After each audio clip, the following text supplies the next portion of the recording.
Story 1. Am I wrong for wanting a divorce even after my wife has showed more effort into our relationship? Original post, March 21, 2024 for context.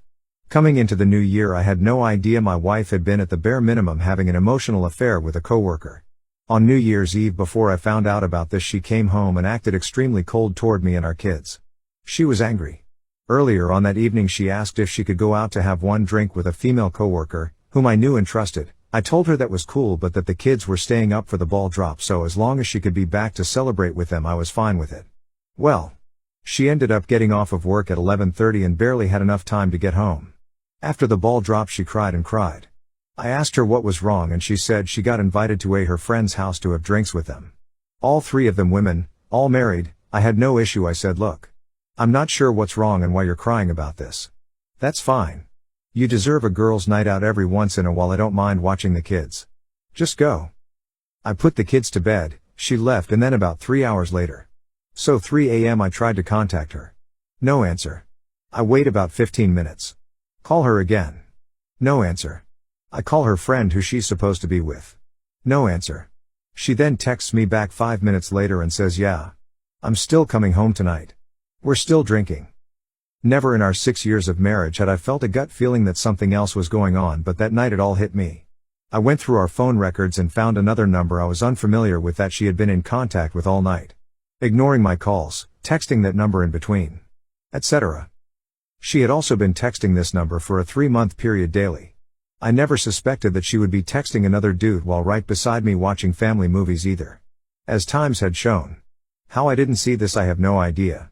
Maybe she had this individual listed as mom in her phone. I don't know. I had never gotten this vibe or feeling our entire marriage. I was blindsided by it. Anyway, I confront her about it through text with the proof like an idiot. She speeds home, deletes everything on her phone. No way of getting the backups restored. No way of ever knowing she did not meet up with this guy. Upon finding this out, I immediately told her I wanted a divorce. It was at this point she began getting violent with me. Talking shit about everything I had been doing to keep us financially stable. The 18-hour work days that kept a roof over our heads. She told me that I needed to leave even though I pay rent and both our kids are asleep. I refused. We slept in separate rooms that night, and the next day she tried to act like nothing even happened. Claiming that she remembered we'd fought but couldn't remember what it was about. So I show her the phone records even though I'm positive she was just trying to pull some crap. She confesses who the individual was and says they flirted a lot but never met up. I told her if that was true she'd have no issues restoring the text messages she deleted, at which point it was confirmed she deleted everything and deleted her last backup. She also saved a backup after they were deleted the night everything went to shit. Since then she's tried hard to convince me they never did anything and never saw each other aside from work. I keep finding bits and pieces of things that don't make sense. Chunks of text deleted from her friends' messages around that time. Pictures on her Google Drive from that night, where she was with who she said she was, deleted from her phone. For what reason? The most damning evidence I have is for a 2-hour period on New Year's Eve. They stopped texting each other. They randomly started texting again at around 3 a.m. when I started calling and got that feeling. My gut tells me she left her friend's place, went to his place and went back. Or, she went straight to his place from our place, then went to her friend's when she found out I was calling them. There are revealing pictures of herself she never sent me also on her Google Drive, taken on Snapchat. She's since given me all her attention. She initiates intimacy tenfold. The texting stopped. She shows me everything on her Snapchat and even downloads her data to show me she's not hitting other people up. I'm seeing the side of her I haven't seen since we were married all those years ago. But I can't help but trust my gut in demanding a divorce. I feel like she's kept things from me. Not knowing for sure is killing me inside. My parents know all of this and keep pressuring me to work it out and not dwell. My brothers are saying fuck that, get a divorce. Am I wrong in getting a divorce? Keep in mind the dates. It's now been over 4 months since this occurred. I'm positive she cut the individual completely out. But I still can't get over the not 100% knowing, and my gut tells me she's still lying. Edit: if some of this is confusing, ask and I will clarify. I will also give context where needed. Also, sorry for the way this was written. I'm aware there is some jumping back and forth, etc. I'm just scatterbrained right now. It's honestly getting to me more now than the night I found out. It just keeps building. I feel stupid. Edit 2. Also, forgot to add this: the individual in question is an employee she manages. As in, she is his direct supervisor. I've heard there are greater legal consequences for this, but I have no idea. For clarification, the individual in question is actually morbidly obese. I'm by no means fit. But I'm not fat either. Went back and looked at the timestamps for the pictures that were deleted of her and her friends that night. On Google Drive, before that 2-hour period of no texting, during, and after there were several pictures taken with verified timestamps on them. As in they cannot be changed on Google Drive. Whether or not she has a friend that's tech savvy and was able to do that within the 10 minutes it took her to get home upon confronting, I don't know. Is this possible? It's also worth adding I come from a family that has thoroughly convinced one of my cousins that she needs to stay in her marriage even when her husband became solely reliant on her, got addicted to coke. Is still addicted to coke and physically abused her. All because by golly no one in this family has ever gotten a divorce, so essentially doing so I would get disowned by my pair, my sister, all my cousins, all my aunts, all them uncles. But would still have the support of my 2 brothers. Update 1, currently on morning break at work. Been reading through the comments. I have off tomorrow all day, so I will be heavily weighing my options when I get some time to myself tomorrow. May not update tomorrow. But I'll update y'all when I can. Thank you for all the input, positive and negative.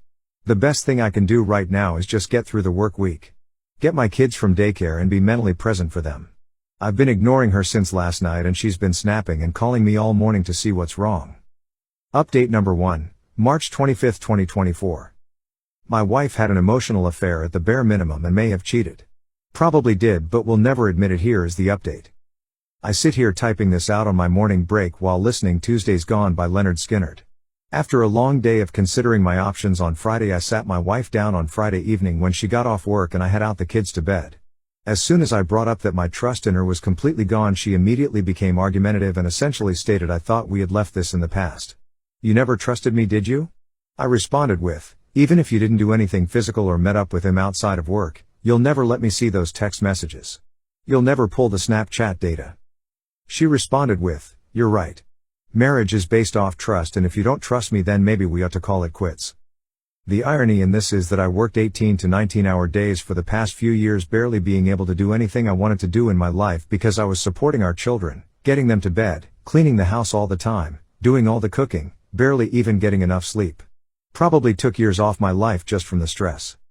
She on New Year's Eve said fuck the kids, fuck you, and essentially went out to party with her friends, all the while ignoring calls from me and our daughter asking where she was, while also responding to her bare minimum emotional affair partner. Not getting into all the details so as to not repeat myself between this and the update. Long story short. In my state we have to be separated for a year before a divorce can be finalized. When I agreed with her that we should start separating and that I had already been in contact with a lawyer, she freaked the fuck out on me. She begged me not to go through with it. But alas. Next Friday I will be dropping her off at her parents' a few hours away. The kids will be staying with me for now with the help of one of my brothers. I told her there was only one way I would put this off for now. That was pull the data, pull the texts. Prove your case. She looked down at the ground. One more time. And told me that's a violation of her privacy. We haven't spoken since. For now, for my kids. I go to keep on keeping on. Update, trickle truth. First it was a guy in a different state. Second it was a coworker. Third it was someone underneath her. That she supervises. Fourth, and just now, randomly got a text from her stating she may have told him she loves him. But instantly regretted it. And that's it. Or 5, Dr. Evil. Also, let me reiterate, the process of separation starts this coming Friday. In my state you cannot divorce immediately. It takes a full year. I say this because of all the people stating just divorce and be done with it, and also those stating stop giving second chances. Update number 2, April 22, 2024. Long story short, I found out my wife had been having an affair on New Year's Eve as Elise sat at home with our children. After ignoring calls from not only me but our daughter asking where she was, I went through our phone records to see that while she ignored our calls, she was accepting calls and texting another number quite frequently. For the record, it was the first time in over 12 years of being together that I'd ever gotten a gut feeling to do so, never checked them prior to that night. Called the friends who she was supposed to be with and they ignored my calls as well. After confronting her through text at around 4 or 5 a.m. she was home within 5 minutes, screaming at me and yelling at me as I tried to sleep. Got blamed for everything even though I'd been loyal and the financial breadwinner our entire marriage. She ended up gaslighting me and trickle-truthing as I tried to keep things together for our children. I'll spare you all the details as they can be found in previous update and original post. Fast forward to today, I filed for divorce against my family's wishes. Whole other story also answered in previous update. We are separated, but the divorce can't be finalized until next year. 1 year of being separated is required. She begged and begged for me not to go through with it, begged me to stay. Not to toss everything out over one little mistake. Funny how she sees infidelity as a mistake that lasted 3 months. Yeah. Regardless. I've spent a lot of time with my kids. She sees them on weekends if she chooses. Has only been a couple of times. I'd love to say that I'm over it all. But I'm still healing. I really did love her and I wish things worked out different. But I can never trust her again. She tried everything she could sexually to get me to stay. Hell, the day she finally confessed everything, I came home to her dressed up like never before, ready to go. I declined. She went as far as offering me head every day for the rest of our lives if I stayed. I've been working and taking care of the kids. It's harder on them than it is me, if I'm being honest. They still don't understand. I've just been telling them mommy has some things she's working on. I don't have the heart to tell them we won't be a functional household anymore at this time. Also, my parents haven't one time talked or reached out to me since I told them I was filing for divorce. Not even to check on my kids or anything. But I've been making this work with the help of my brother and a few good friends. A few girlfriends from the past have hit me up to see if I want to catch up, but I need to focus on myself and my kids. Story 2. I just found out why my boyfriend never holds my toddler niece. Sorry, this is gonna be a long one. I, 27F, have been with my boyfriend, 28MJ, for 5 years. We've both been very close with each other's families, and we've even talked about marriage. However, one touchy subject is children. Whenever we discuss it, he gets kinda standoffish. He doesn't really dismiss the idea though, it's just that he doesn't seem invested. I've always wanted kids, and he just always says he's fine with whatever makes me happy. Ever since, I've been content with this situation. However, things escalated during this holiday season. Our setup has always been that Jay spends Christmas Eve and dinner with my family, then I spend Christmas Day with his family.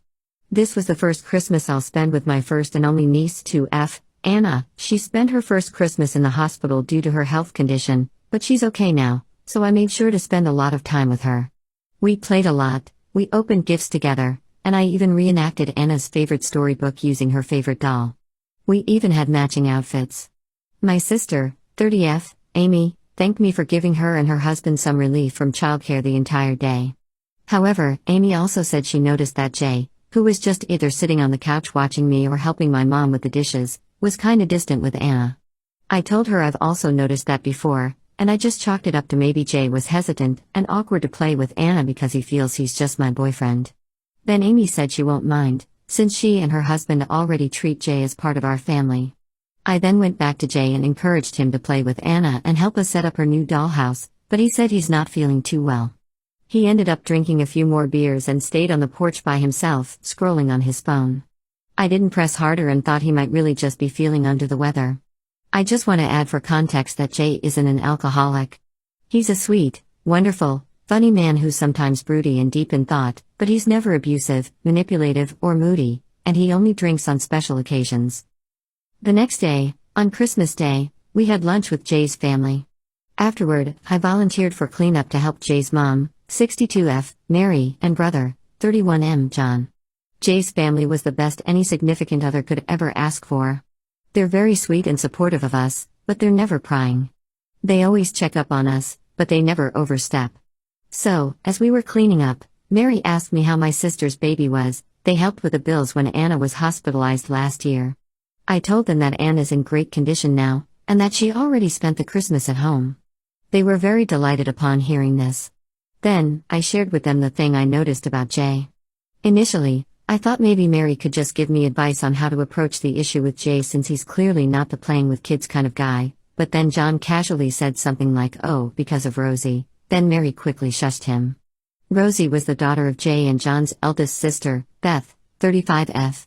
I never knew the actual details because everyone was very secretive about it, but all I knew was that Rosie passed away when she was just 3 years old and Beth and her husband moved away afterward. I never met them in person. Later that night, when Mary, John, and the other family members got a bit more drunk and Jay was already sleeping in the bedroom, they told me the story. I didn't force them or anything. Apparently, Jay, being the youngest of the siblings, was really close with Rosie back then. Jay was just around 14 years old when Rosie was born, So he became the super fun uncle, like I am now with Anna. He was actually Rosie's best friend. Then, on summer of 2012, Jay was playing with Rosie outside. He was blowing bubbles and she was chasing and popping them when a speeding car, driven by a woman who was distracted on her phone, skidded into the yard toward Rosie's direction. Jay reacted quickly and was able to reach and grab Rosie so the car actually hit him, but the impact of the crash caused Rosie's head to whiplash as Jay hugged her. Jay was in a coma for 3 days and had multiple severe injuries and internal bleeding, but Rosie didn't make it. Everything was caught by the neighbor's CCTV, so everyone knew that Jay was a hero for trying to protect Rosie. It was even covered by the local news, but Beth, who was understandably in grief, resented Jay for not being able to save her daughter. Beth and her husband then decided to move to another country to cope with their grief and start a new life, and they've had minimal contact with the family ever since. Jay, meanwhile, took the loss really hard. He blamed himself for not being able to save Rosie and not being able to attend her funeral since he was still at the hospital at that time. Mary said that Jay was never the same after that. He never went near kids, and he became a lot colder, quieter, more reserved, and antisocial. He also had anger issues, but it thankfully went away. I haven't had any issues with this. We also live in an area where people don't believe in therapy, so Jay never received professional help. After learning all of this, I bawled my eyes out because I never knew Jay was carrying such a heavy burden. The whole incident became a taboo family secret that no one mentions in fear of Jay breaking down or doing something he might regret, although to be fair, he's never had violent or self-harm tendencies ever since, so this was just a precaution. They also never told me before because they assumed Jay would be the one to tell me, but I told them that he never did, and that I never really asked him. I then thanked everyone for letting me in on this, and I told them that I'll talk to Jay about it when the time is right. They understood it, and they said I could just ring them up if I need help or support in any way. For now, I just want Jay to enjoy the holidays and his remaining vacation days from work. Now, I don't really know how to start with him. I know seeking professional help to process all the trauma and grief, even if it's been over a decade ago, would be the top priority, but I don't know how to bring it up to him. I don't even know when is the right time to bring it up. I just want him to know that I love him no matter what, and that I'll support him in every step toward his healing, especially if we're to form a family of our own. Update, 4 months later. Hi, it's been a while since my first post. I have some major updates for anyone interested. You may check my profile for my previous post. Also, I took some time to organize my thoughts first to make sure I don't miss anything pertinent. It's kinda long as a lot have happened since, so I've divided this into sections to make it easier to follow. Quick recap. My boyfriend, Jay, and I have been together for 5 years. Throughout our relationship, I noticed that he's always distant with kids, including my niece, Anna. During Christmas, Jay's family revealed that it was because of an incident over a decade ago. Turns out, Jay was really close with his toddler niece, Rosie. One day, when they were playing outside, they were hit by a distracted driver. Jay tried to save Rosie. He sustained severe injuries, but Rosie still didn't make it. Beth, Rosie's mom and Jay's sister, acted cold toward Jay after this, then she and her husband moved to another country after a few months.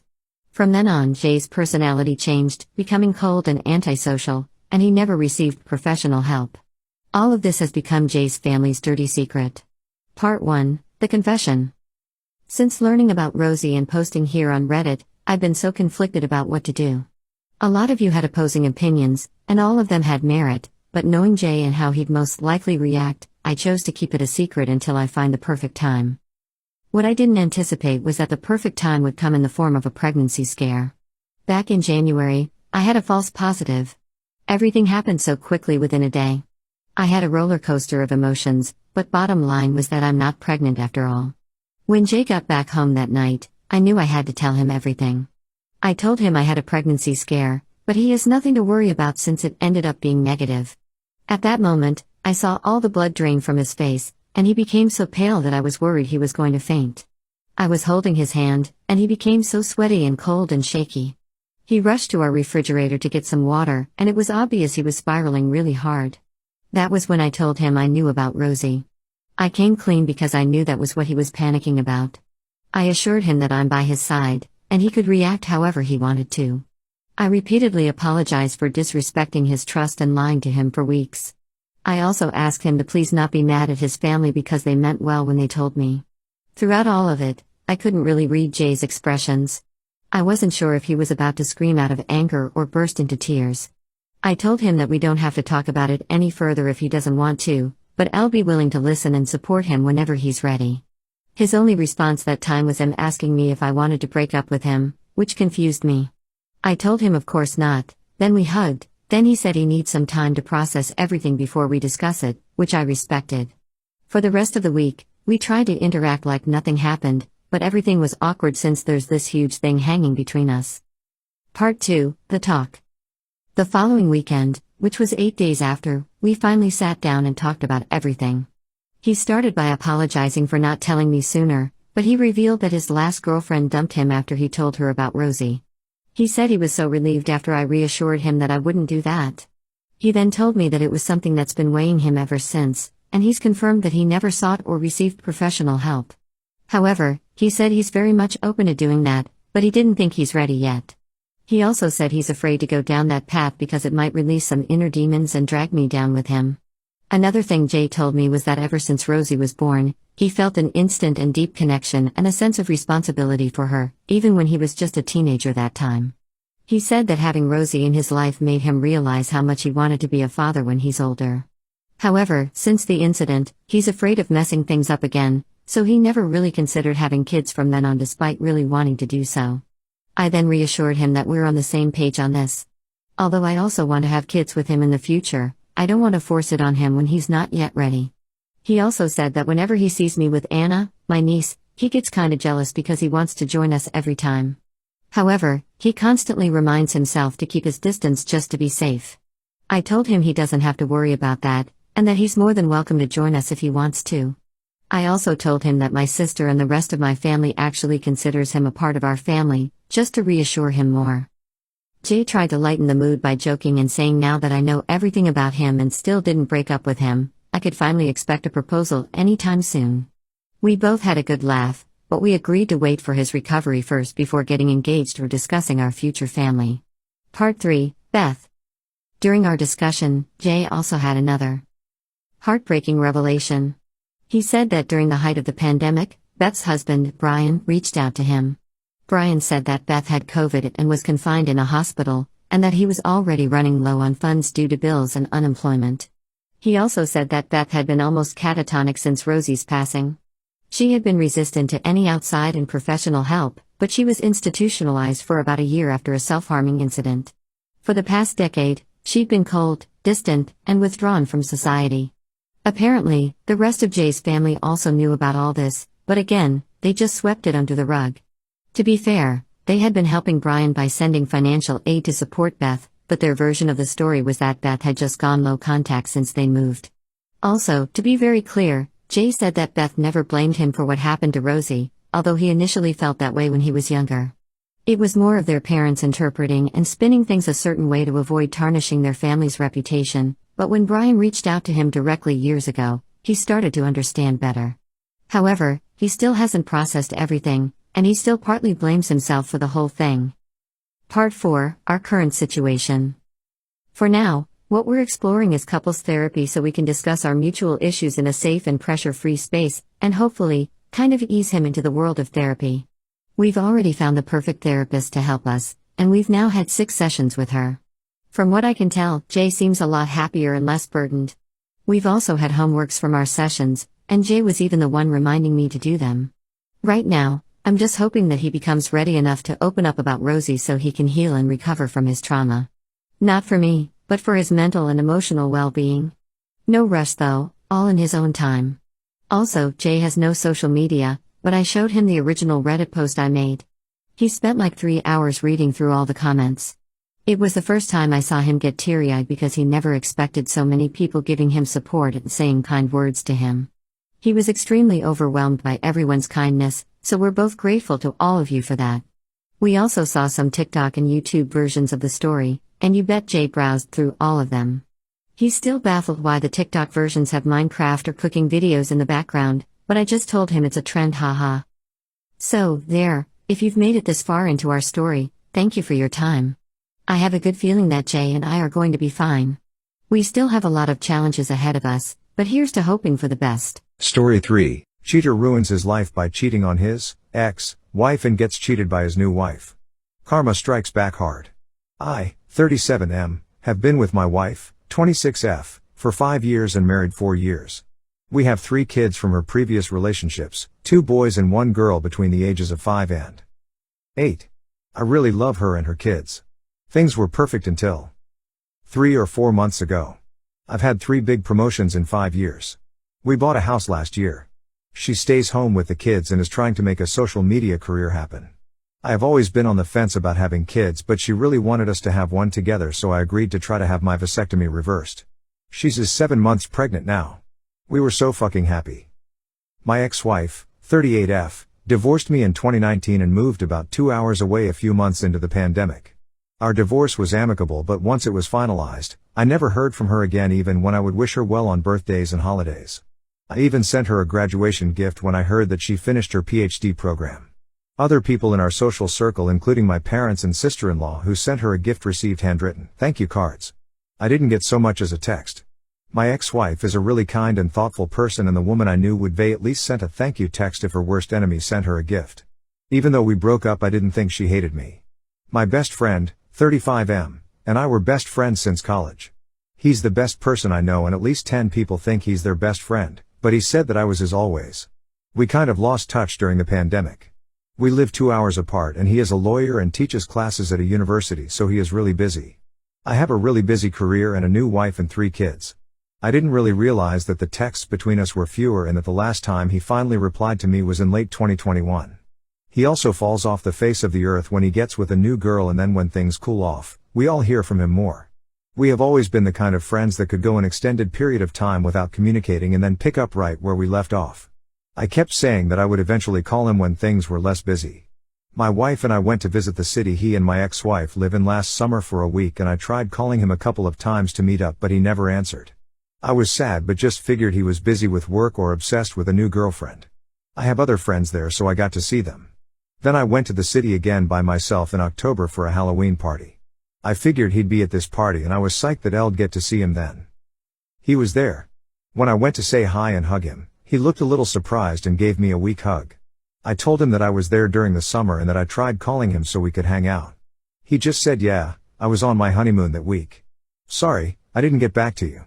I was really shocked to hear that he'd gotten married, and a little hurt that my best friend got married without me even knowing he had a serious girlfriend, but still happy for him.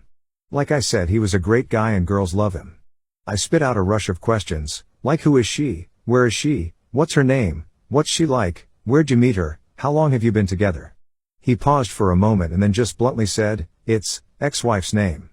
My ex-wife doesn't have a unique name or anything, but it isn't the most common name either, and instantly I knew that it was her. I can't describe how it felt to hear those 2 words come out of his mouth. I felt sick to my stomach and I immediately wanted to die. I have never felt like that before. I just said, what the fuck? He told me that I didn't get to be mad because I broke her heart and they didn't start dating until 2 years after we got divorced, and that I chose to be with some waitress anyway. I drank the rest of the weekend because it was the only way I was able to sleep. I feel betrayed by both of them. My best friend since I was 20 years old married my ex-wife behind my fucking back. I was married to her for 6 years and they were never even friends, and now they are in love with each other. I also found out that he talked shit about my current wife and me behind my back and never liked her. I went back home and I know that I was distant with my wife and the kids because I was just hurting so much. After a couple of weeks, we had a big fight and she called me out on being distant and accused me of cheating. I finally came clean and told her about my ex and my best friend, which she scoffed about and said she'd known about them for a long time now because of social media. I flew into a rage and we fought for hours. She betrayed me by not telling me the entire time she knew. She didn't say anything when I mentioned my best friend not returning my calls or messages. I didn't get to sleep before going to work, and after work I just stayed with my parents for a few days. When I finally went back home, we got into another fight where she accused me of still being in love with my ex and said that I wouldn't care if I wasn't. I called her stupid and said that she wouldn't understand because she doesn't have any friends. I wouldn't care if my ex-wife got married to anyone else if it wasn't my best friend. I don't see what is so hard to understand about that. We made up eventually, but I feel sick to my stomach every day and things aren't the same in our relationship. I love my wife, but I've come to realize it's not the same way I loved my ex-wife. My wife doesn't love me the same way my ex-wife did either.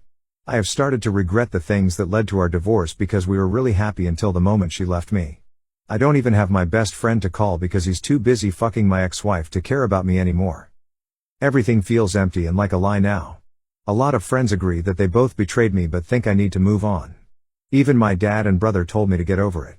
My sister-in-law yelled at me and my mom tries to comfort me, but I know she's overhearing about my problems. I have to pretend I'm okay, but I'm not. No one gives a shit about mental health when it comes to men. I brought up couples therapy to my wife, but she said that she thinks we are okay since we worked through things. Guess I have to pretend for the rest of my life now because divorce is not on the table. I need advice on what to do and how to get closure. I am thinking of driving to their city to just show up and force them to talk to me so I can move on. Is that too much to ask? How do I get my wife to see that it is hard to trust her after knowing she kept a big secret from me for a long time? TLDR, the 3 people I love the most outside of my blood family ripped my heart out. My wife knew about my best friend being in a relationship with my ex-wife and didn't tell me. Best friend ghosted me around the time he started dating my ex-wife. Ex-wife is still friendly with my family and mutual friends, but not me. Update, the overwhelming consensus here is that I'm a piece of shit, which is true. The other consensus is that I need therapy. Asked my brother to help me, but neither of us even know where to begin to find a therapist. He said he would ask his wife to help us, and she texted me this morning and said she was only helping because of my brother. I guess that's fair. Update, 2 months later. This is kind of an update to my last post a few months ago, and I'm also hoping for advice on how to best navigate this. I have tried a couple of times to write this update, but I get stressed trying to make it all make sense, so will just dump it all here and hope it comes out okay. I guess I should start by saying that I have a lot more issues than my original post addressed or than I even recognized at the time. Therapy is helping me uncover a lot of it, and it's really uncomfortable on the good days and crushing on the bad days. So many people talk about how they feel so much better after going to therapy, but I feel worse. I'm still going to go though, because for as much as it sucks, it is helping me learn better ways of dealing with things. It is also helping me explain myself to me a little better. Like I am a shitty person, but I wasn't always a shitty person, and I am starting to see where it all went wrong. I feel like understanding that is the only way I can address those things and then become a better person. I did inpatient therapy, then after my release, I see a therapist in her office once a week and meet virtually once a week. I also see a psychiatrist once every 2 weeks and started on some medications. It's weird how I can kind of see them helping parts of my brain but dulling other parts and making my body not feel the best. I try to explain it to the doctor, but he just tells me it is going to take some time for them to fully work and that eventually I will get used to it. My wife had the baby, but while I was away she told me about the possibility of the baby not being mine. I grieved that so much, but I decided it wasn't not much good in dwelling on it too much right now until we knew for sure once she is born. The results came back last week and she isn't mine. We haven't made any decisions right now about our relationship, but are living together for the sake of the kids and her recovery from having the baby. She said that if I didn't want to be with her anymore, she'd go back to her home state with her mom and stepdad.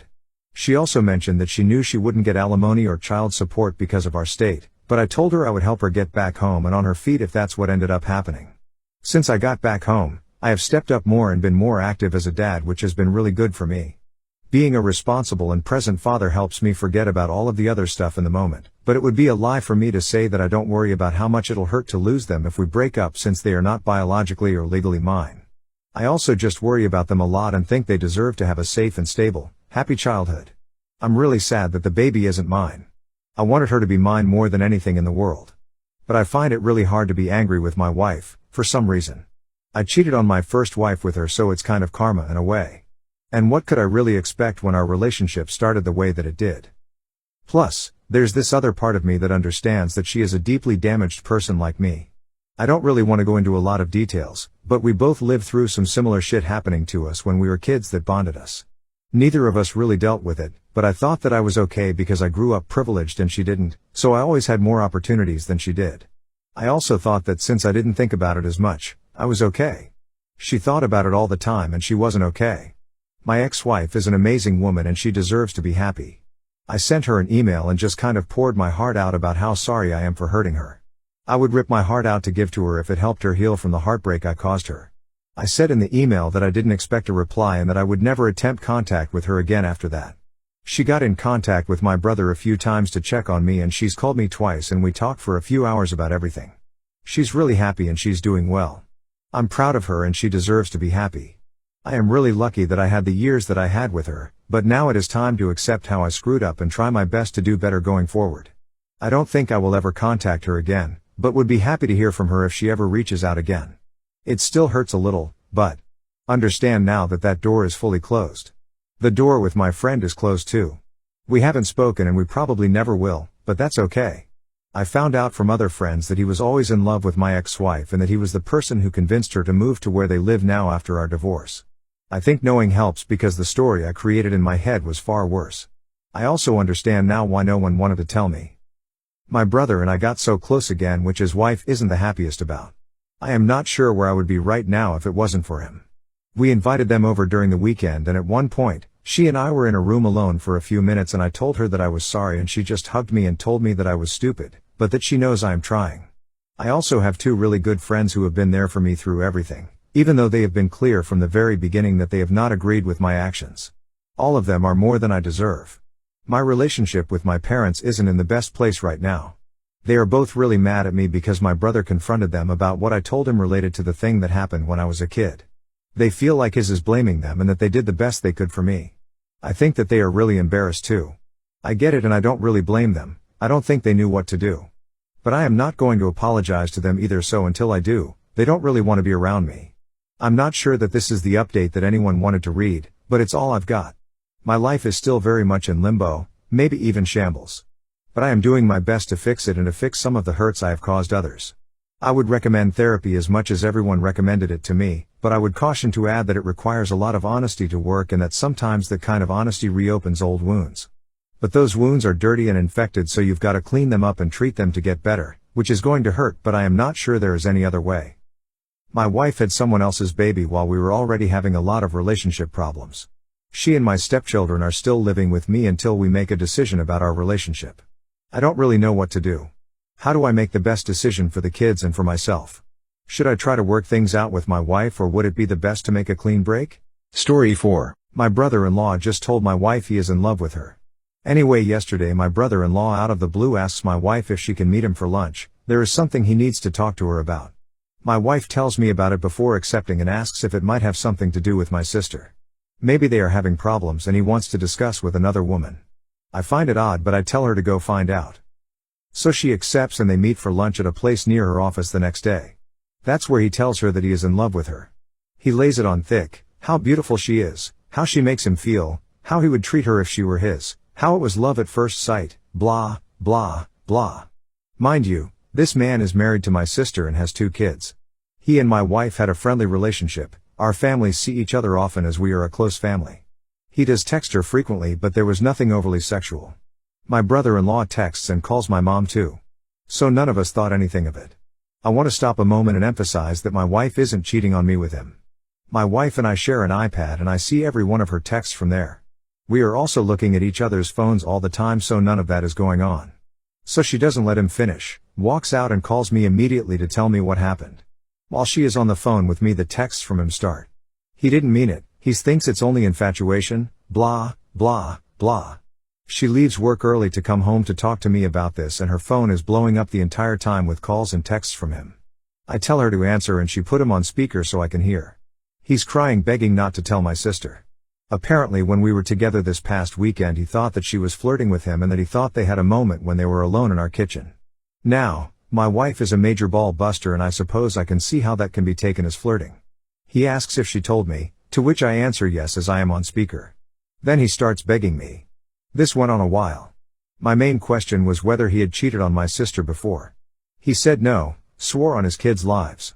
It's just my wife, he said I should understand. So I'm done listening at that point and told him I wasn't going to do anything tonight and I would call him tomorrow. That's where we are right now and I really don't know what to do.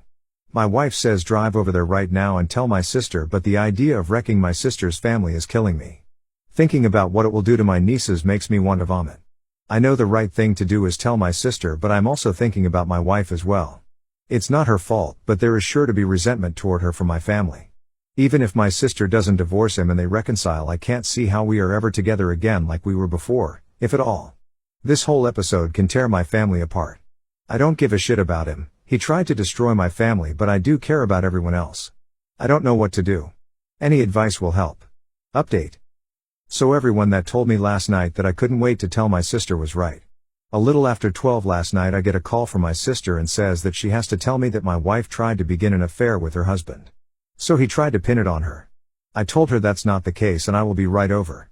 So I get on the phone, wake my mother and father, tell them what's going on, wake my younger brother, tell him. My mom and dad head to my sister's to sit with their kids and my brother comes to our house to sit with ours and my wife and I head over. My sister is out in the front porch with my brother-in-law when we get there. He looks beaten, he knows we have texts and voicemail. I really don't know what he was hoping to accomplish. My wife gives my sister her phone, she sees the texts, listens to the voicemails and he starts sobbing before she can say anything. My brother-in-law is a firefighter, a big tough guy, so this is a scene. My sister is pretty tough, she tells him to stop it, pack a bag and go. She can't stand to look at him. There's more begging but she has no patience for it. So my sister walks off to talk with my wife. I see them hugging, so at least I feel like they are okay. They have actually been friends since college. I met my wife through my sister. So they are tight. The thought of this wrecking her friendship had been weighing on me. This leaves me with my brother-in-law. He's broken, so I feel more sympathy than anger. He says he's sorry, he just couldn't help it. It's not hard to fall in love with my wife, so I get it, but damn man. He eventually picks himself up and leaves. So we are there all night. My sister starts asking my wife why her husband would think any of this would work out. He had to have some reason to believe that she felt the same way. My sister says they hadn't been having problems. Everything was as it had always been. My wife is crying at this point and says there's nothing you haven't seen. She gives my sister her phone again and they read every text ever sent over the past 2 years, nothing there. My wife was just herself. She has a playful personality and so does my brother-in-law, so they tease each other. She does the same to my mom and younger brother as well. The only thing she could think of was the moment in the kitchen this past weekend he referenced. They both went for the fridge at the same time and they playfully jostled for who would get there first. He lets her win, but he reaches around her waist to get a beer slowly, and she did feel the way that he did it was little inappropriate. She says she should have called him on it but didn't want to make it a big thing. She feels maybe the fact that she didn't give him hope. My sister doesn't blame her, so at least that's good. So then my sister starts going through his MacBook to see what else she doesn't know about. She's angry and frantic at this point. She guesses the password, starts searching and finds a lot of pictures of my wife on that computer. They went back years and always isolated on just her. We had gone as couples to the Caribbean a few years earlier. My wife wore a bikini, she usually doesn't, but since it was adults only she did. There were probably 50 of her in that bathing suit. So he's secretly been snapping these for years. Does this now enter retraining order territory? This has taken a creepy turn. I'll update when I have more. Update April 14, 2024. I've shared with my wife many of your comments. It makes her feel better that virtually everyone here holds her blameless. It makes her feel better, so thank you. Unfortunately, the mess continues. My sister agreed to talk to her husband last night and let him explain. She puts my wife on FaceTime during this conversation, so there will be no lying. I'm listening in as well off camera. My sister is also recording the whole thing. He admits he's been obsessed with my wife for years. It started the day he met her. My wife and I were dating at the time, but he met my wife before he met me. Like I said, my wife and sister are longtime friends, and my sister wanted to introduce her boyfriend to her friends. He thought it was only physical for a while, but over time he knew it was more. My sister nearly kicks him out right there, but listens a little more, and she eventually asks what made him think that my wife would leave me for him. He answers that there is obviously mutual attraction and he figured it would begin as an affair and then things would progress from there. My wife and sister explode at that point, a lot of cussing, a lot of screaming.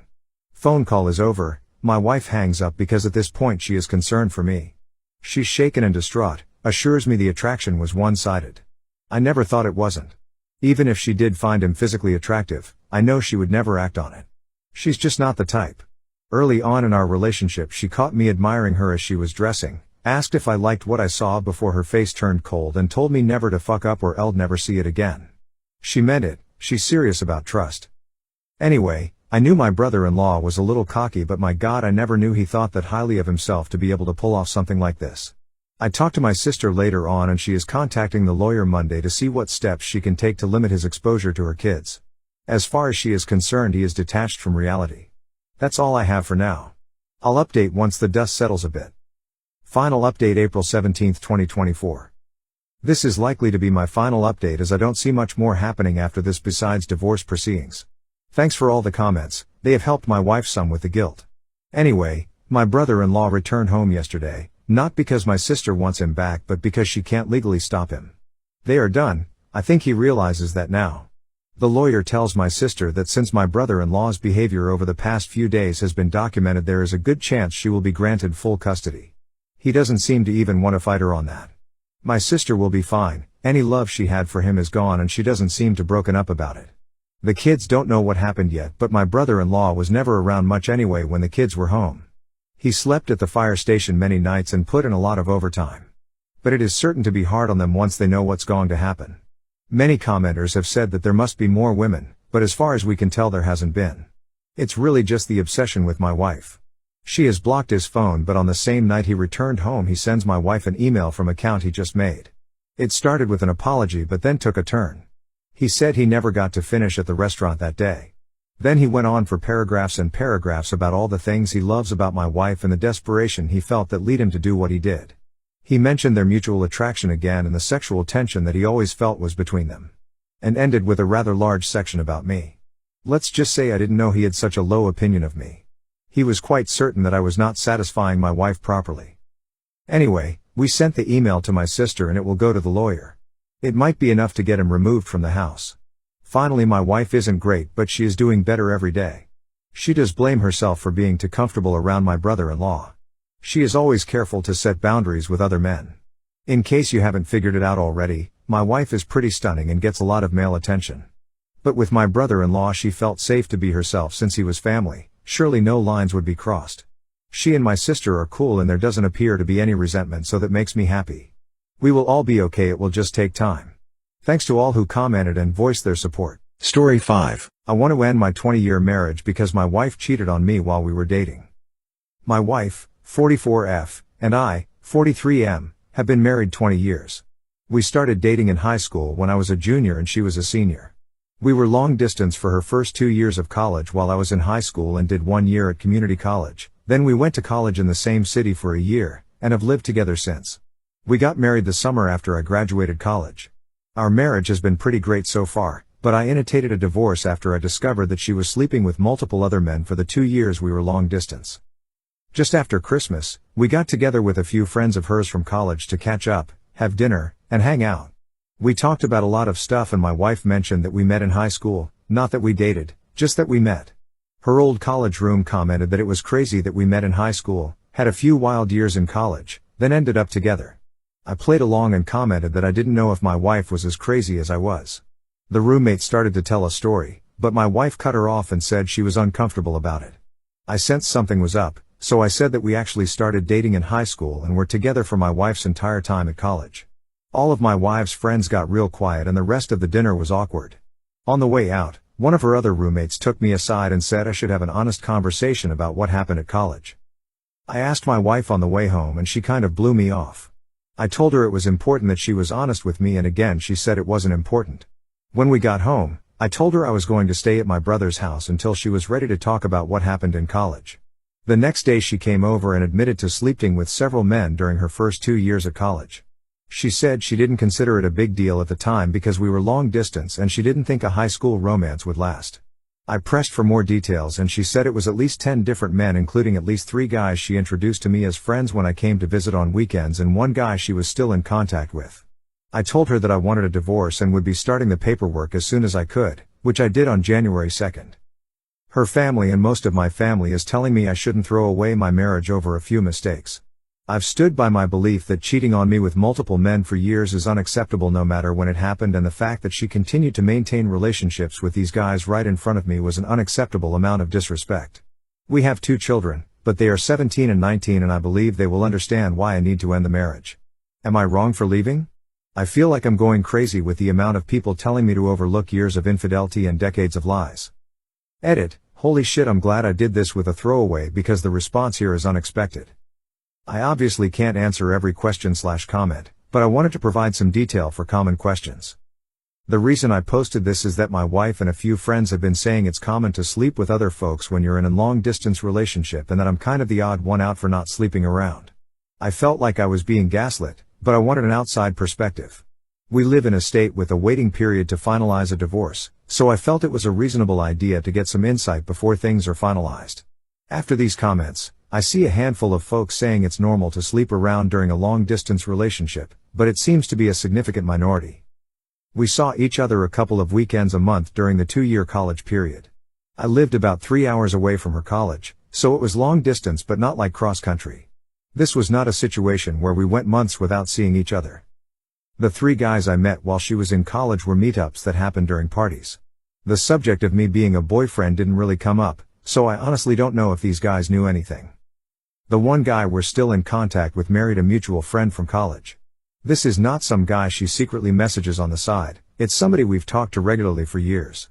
I've talked to him a few times since I've learned about my wife. He said he didn't know we were dating at the time and has since blocked my wife on social media.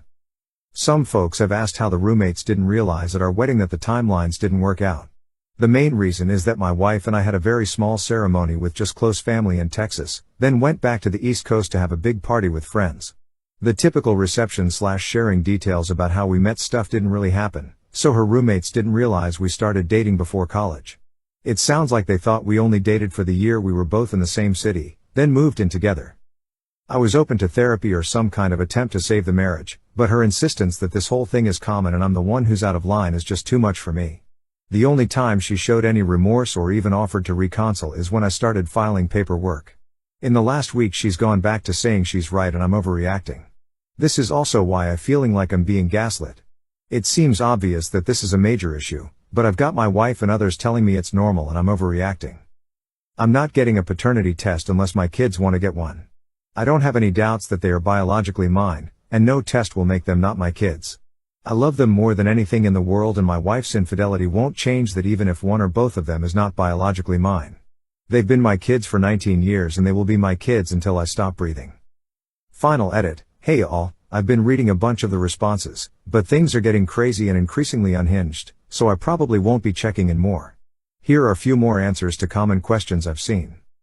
We were definitely exclusively dating at the time. First, dating culture was a lot different 20-ish years ago and exclusive was kind of the default for most people. Second, we had a long and difficult discussion before she left for college about continuing the relationship long distance. She specifically wanted to stay together and even joked about her dad coming after me if I started sleeping around with girls at my school. Finally, at my senior prom, she was not able to attend and was very upset when I proposed going with a platonic female friend of mine. As a result, I ended up skipping my prom and hanging out with her instead. While we never said the word exclusive, I think the above reasons, combined with the general relationship before she left, are enough to assume exclusivity. Based on some comments here, I followed up with the friend that said I should have an honest conversation. She told me that 10 guys would be on the low end and that her biggest concern was that there was apparently at least one pregnancy scare that I didn't know about. I honestly don't think that really changes much. It's less about the number for me and more about the fact that she seems incapable of recognizing why this was wrong or why I feel betrayed. Thank you all for the helpful responses, even those that disagree with me. I will still be open to therapy if she's willing, but I honestly feel like it would be more about us being successful co-parents and finding closure than saving our marriage. Edit. On if the wife is willing to work to repair the marriage. Greater than it would change a lot if I felt that she wanted to fix this. Throughout our conversation about it, she repeatedly dismissed my feelings and told me I was overreacting to totally normal behavior. She didn't show any regret or consideration for how it hurt me until she realized I was serious about divorce, then she got defensive and angry. She didn't offer to fix things in any way until I started the paperwork and notified her that I had a lawyer. Greater than I think we can navigate being parents. Our kids are older and I've been putting away money for college/post-high school for a long time, so a lot of the custody and monetary issues that come up shouldn't be a big problem. We're also both financially stable and make good money. On the timing of everything. Greater than I've hired a lawyer, he drafted an intent to separate, and sent her a copy certified mail. As far as I know, that's not any legal divorce paper with the state, but rather a part of the process to ensure that she has an opportunity to hire her own lawyer if she wants to contest it. Greater than actually going through the divorce will likely take months. Greater than I'm not really moved out. I've been crashing at my brother's place while I make arrangements for a more permanent living scenario. Greater than as far as timing goes, the dinner happened on the 26th. I went to my brother's house that night to cool off and give her a chance to think about things. We talked several times over the course of 4 to 5 days and she made it clear that she didn't believe she did anything wrong. If there was any kind of remorse/regret/basic consideration of my feelings on her part, I probably would have waited. However, she didn't, so I found a divorce lawyer and he had boilerplate intent to separate agreements that we filled out and sent over the same day. Greater than even now, we're obviously not legally divorced and I don't even know if there is a legal concept of separation in my state, but I've made it clear this is happening and started the process. Update. I wanted to provide some updates here as my original post got a lot of traction. My wife and I are seeing a couples counselor and have been to 3 sessions now. Based on what my original post outlined, and what we've talked about in counseling, I'm still moving forward with the divorce. I believe that counseling was the right move, and I appreciate folks for recommending it. I don't think it's going to save our marriage, but it has helped me communicate my feelings, helped my wife understand where I'm coming from, and most importantly helped us be in a position to work together as co-parents. First, let's talk about the things I learned about the situation in college.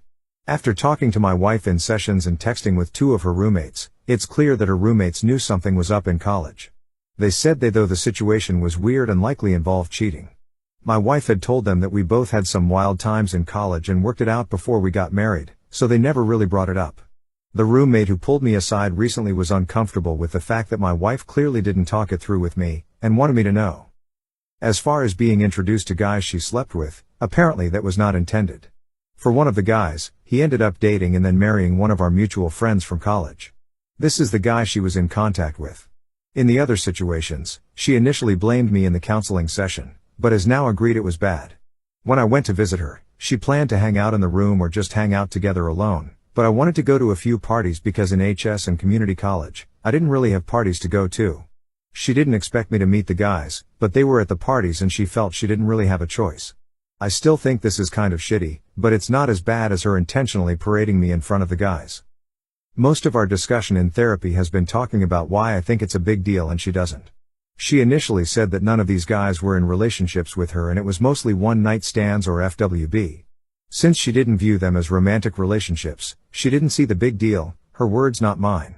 My opinion is that we never said that was okay and she actively prevented me from doing the same. After digging into this across 2 sessions, and my wife talking to some friends, she now agrees that it was a breach of our trust/relationship. This is the shared understanding that has helped us talk about this situation more honestly and helped us get from arguing to talking, which is why I'm optimistic about co-parenting. Now, here's why I'm 100% set on divorce. 2 things came up that make me want to leave the marriage. First, about 10 years ago we went through a really rough patch and had a dead bedroom for about 2 years. She had expressed that our sex life was becoming boring, so I tried to spice things up, nothing crazy, just roleplay and like Spencer's gift-level sex toys. Apparently, she had been hung up some sexual experiences that happened in college, that she is not comfortable talking about, and wanted me to try them, but when I did it made her feel awkward and guilty that it made her think of other men while she was with me. The fact that she's saying these experiences were meaningless, but they're still impacting our marriage tells me they meant more than she wants to say. Second, she admitted that she has been flirting with coworkers on business trips since the pandemic ended. She says she has never slept with anybody, but it got as far as going on a date with one of her male coworkers. That was the absolute deal breaker for me. We have told our children that we're getting a divorce. We told them it was due to some bad decisions that we made in college that we're having trouble moving past. My 19-year-old, who is in college, asked me if I cheated on my wife while she was away at college. My wife got a little shaken up, but admitted to the kids that she's the one who cheated. We have agreed to not share any additional details with the kids. I reinforced that both us will be there for the kids and that we are in therapy to help make sure we handle this in the best way for the family. I also told the kids that if they wanted to talk to either of us or a therapist about it, that I would fully support it. We've started talking to a mediator about how to proceed with the divorce, and unless things change, we should be able to have an amicable divorce. We're both financially stable on our own, we have no major debts, and our kids are older, so custody isn't a major issue. This has been a shitty couple of months for me, but I'm doing okay now and I honestly am grateful that my last post blew up because it both validated some of my feelings, but also motivated me to go to counseling with my wife. At the end of the day, I'm doing my best to try to accept that our marriage is over and I've been going to therapy on my own, in addition to our couples therapy, to help deal with it. I'm mentally prepared for the fact that there's a good chance I see the coworker she only dated again, but I'm also hopeful that I can find a place and be ready to move out before the divorce is finalized. If everything goes well and we can create a plan with a mediator, we will be divorced by summer, I will be in my own place, and she can just date whichever coworkers she wants.